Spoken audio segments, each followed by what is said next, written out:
moving forward, I'm excited about, ensuring that our legacy elements are well-founded. Establishing the Canadian IPCA Alliance, establishing the Solutions Bundle and IPCA Centers of Excellence in the four corners of the country. I'm really excited about getting that work underway to ensure that at the end of 6 years that we have a strong legacy in the transformation of conservation of nature in Canada. I would like to encourage that these ceremonies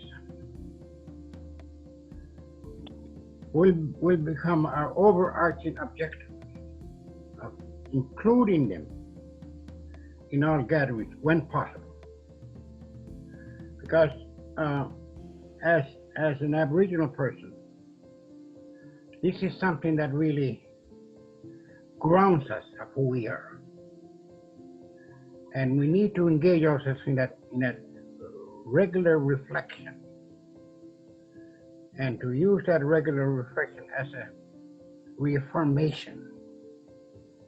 Not only we are spiritual and physical, but we have to rely and depend on another energy that is somewhat beyond us, and to maintain that harmony with it by acknowledging it, by honoring it, and by using it.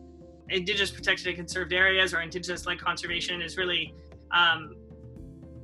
quite clearly more than a conservation strategy. It's a strategy for a healthy environment and a healthy society, and a healthy future, effectively. And so at this moment when everyone is struggling with those issues, I think it offers a really robust blueprint for a future that looks quite different from the last few decades in Canada, certainly in the last hundreds of years, because it's really based on different values. And so for me, I think that that's part of what we need to do, is this truth telling. Truth is an important part of the house we're building. We build our foundation on the concept of love. Now we need to test that love with telling truth.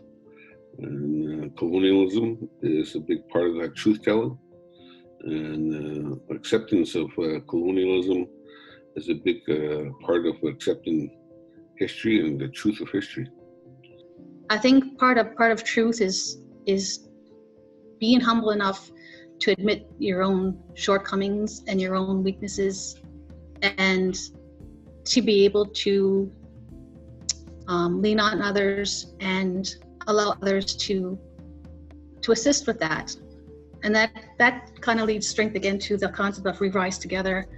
We know there's a lot of First Nation communities out there that are struggling with different aspects of either just being able to access resources or in relationships with their broader communities or their government, that they can reach out to a group like CRP. We've created some tools for ourselves in that work we've done. And one of the tools we've created was ethical space, where each Indigenous knowledge systems and Western knowledge systems can live in the same space respectfully, and learning from each other and taking the best of both and using that to move forward. I think we need to learn how to use that space, that ethical space, and that will help contribute to the truth telling. And I think going into the second year of this process, focusing on one of the sacred teachings of truth, is that I think, quite frankly, the truth is that right now, this world needs First Nation leadership more than ever.